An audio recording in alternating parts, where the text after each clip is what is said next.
good morning गासैखौबो दा 6:30 जाबाय आङो थांगासिनो मोनसे शुटिंआव लामायाव थाङै थाङै आङो सासे मानसिनि दखान लोगो मोन्दोंमोन आबैनि दखान बे दखानाव जोंनि फिथा गुदुं गुदुं जानानै लाखिदोंमोन गुगुनि फिथा आरो गाइखेर साहाजों जादोंमोन लोंदोंमोन फंबायाबो बिराद गोथाव मोन्दोंमोन थांनानै जोङो डाइरेक्ट मेकआपखौ खालामहैखाबाय खावसे खालामखांबाय आरो नेक्स्ट फाइनाल लुक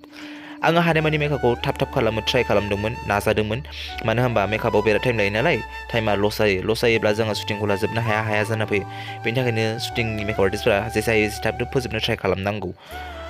लोगोसे नै बिथां एक्टराबो आदा बिग्राया देलायगासिनो थाब थाबनो हानायमानि थाब थाब खालामनो नाजादों बिथांखौबो आरो बिथाङाबो बिराद फेमास एक्टर